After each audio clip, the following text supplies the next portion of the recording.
What up, Sanctuary? It's Noodle, and today I'm answering the most asked question for Season 3 by bringing you my 7 deadly starter Pokemon. And yes, here's my face. I chose one build from each class that I personally think shines very well even with minimal gear. For the sake of this video, they'll be mostly using identical gear such as a basic rune word like Spirit, or class weapons from Anya, class-specific armor rune word, a Splendor Shield if applicable, a simulated skill Ami, and either a lore helm or a crafted helm. The gloves, belt, boots, and rings will all be an assortment of random magics, rares, and uniques.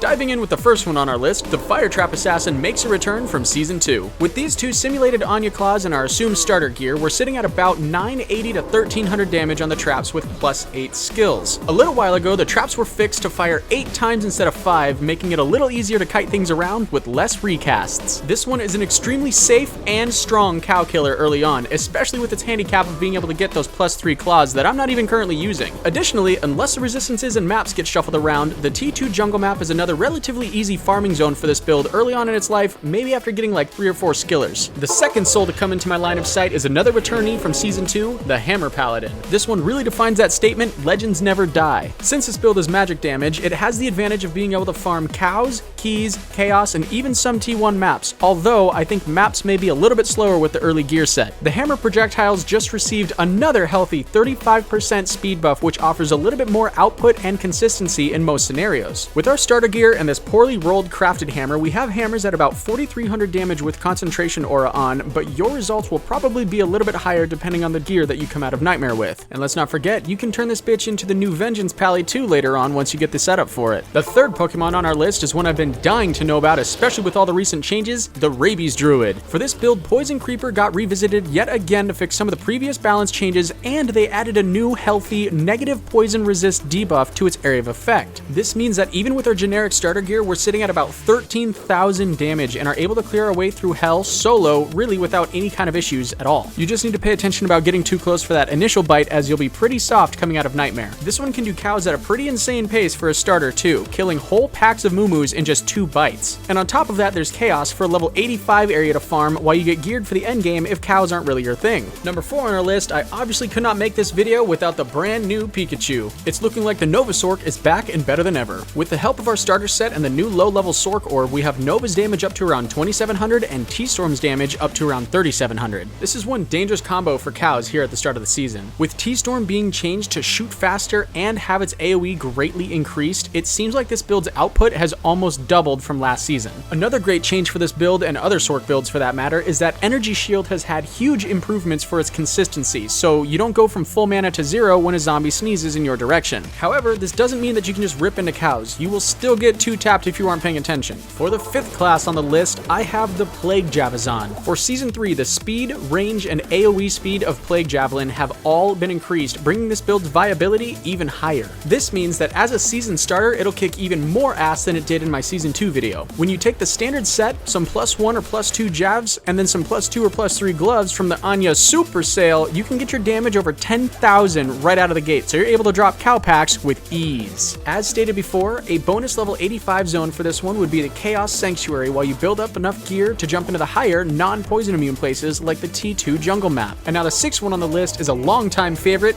Garen, or the Whirlwind Barbarian. Some of the recent Season 2 changes made this a bit more interesting by having it hit 2 mobs per attack, added splash damage, and it procs on hit effects. You can get your hands on a 5-socketed polearm or spear by the time you're out of Nightmare, so you can make an obedience weapon, Lionheart chest, a crafted blood helm, and then go big mode. This build early on can actually farm almost anything aside from maps because of its natural tankiness from its passives, but of all the zones, I would probably recommend Chaos Sanctuary. It seemed to be easier and a bit faster than cows, but you can also hit any other 85 area that you prefer. The final build on this list without doubt must be either version of the Summon Necromancer. When using our selected starter set, you have on one hand the Clay Golem Necromancer spec'd into amplify damage, and then on the other hand you have the Skelemancer who can spec into amplify, lower res, or both. Although a little bit slow in the harder areas, both versions of the Summoner are capable of doing literally any content up to and including some maps early on, and as it gets more gear, it can even handle all of the mini Ubers. The Golemancer is still one of my favorite starters because it's hard to go wrong when you start in hell with 5 Geodudes with almost 4,000 health doing between 3,000 and 4,000 damage each. My personal farming spots with this build are cows, keys, and Chaos Sanctuary in that order. So I'm curious, what are you going to be starting the season with? I'm pretty sure I'll be a Golemancer again, again, but that Plague Javazon is looking pretty damn good right now. Also, if you haven't already seen it, I've been streaming my findings so far for Season 3 here on YouTube, and it appears only about 20% of you are subscribed, so you should change that. Also, part 2, hit that like button for me as it will help more people see this video who may have the same question that you do. If there are any other builds or anything you want me to cover in Season 3, throw it down below in the comments and I will get it added to my list. Thank you as always for taking the time to watch my videos, and may RNGesus bless your future in Season 3.